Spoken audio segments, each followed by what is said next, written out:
Summer is nearly here, and if you are like me, you like to be outside as much as possible. Unfortunately, sometimes we don't always pay attention to drinking enough water to prevent dehydration. Do you know how to recognize when you're becoming dehydrated? Do you know how to treat dehydration when it goes beyond just being thirsty? Do you know when it's time to seek medical attention because it's gone beyond what you can safely deal with yourself? You will by the end of this video. Good morning, health-minded people. I'm Dr. Snow, and I teach you to be in charge of your own health because other than God, no one knows as much about you as you should. Dehydration is the excessive loss of water from the body due to inadequate fluid intake or loss from illness. Some of the more common causes of dehydration include vomiting and diarrhea from gastrointestinal infections, such as food poisoning. Excessive urination that may occur with the use of diuretics or water pills, or from uncontrolled diabetes causing your body to try to decrease your blood sugar by increasing the amount of urine you produce. Other causes of excess fluid loss include fever and excessive sweating, like what may occur when you spend a long time outside in the heat without drinking enough water to replace the sweat. Have you ever been guilty of going outside for just a few minutes and 2 hours later you can't swallow because your mouth is so dry and you have lost track of the time? I have no sense of time, and this has happened to me repeatedly. Since I don't plan to be outside for very long, I don't always take a drink with me, and pretty soon I feel like I could drink a small lake. Don't do that.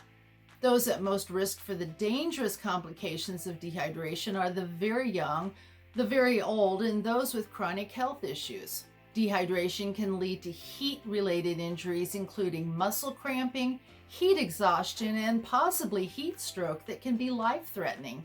It can also cause electrolyte imbalances that may lead to seizures.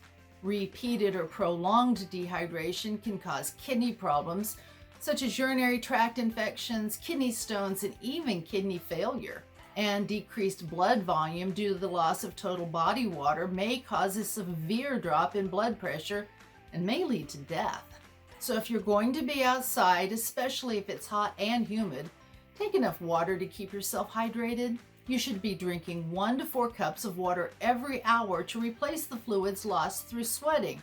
So plan accordingly. But how do you know if you are becoming dehydrated? In addition to the extreme thirst and dry mouth, you may experience headache, dry eyes, irritability, difficulty concentrating, muscle cramping, increased heart rate, and you may notice that you haven't needed to urinate for hours. This is your body trying to tell you you need to do something quickly before things really go downhill. Listen to your body. First, go get some cool, but not cold water, preferably one that contains electrolytes. I have a great homemade electrolyte replacement recipe that I will leave in the description, or you can use this commercial product. Just be sure that the commercial product doesn't have too much sugar in it, especially if you have diabetes. And while you want to replace lost fluids as quickly as possible, don't gulp your water too fast, as this may cause nausea and vomiting, which will just make the problem worse. Drink the first cup or 2 of water over 5 minutes, then continue to sip a cup every 10 to 15 minutes until you feel better. Also, get inside or at least into the shade to cool off and decrease the amount of fluid you are sweating out. It's time to get to the doctor immediately if you become disoriented, experience a seizure, or become excessively sleepy or lose consciousness. At this point, the dehydration has become a life-threatening emergency and is not something that you can self-treat. If you have learned something new today, please hit that like button, and if you found this information helpful but want more information on summertime health issues that you can manage yourself, click here now. Thank you for joining me today to learn about dehydration and how you can prevent and treat it.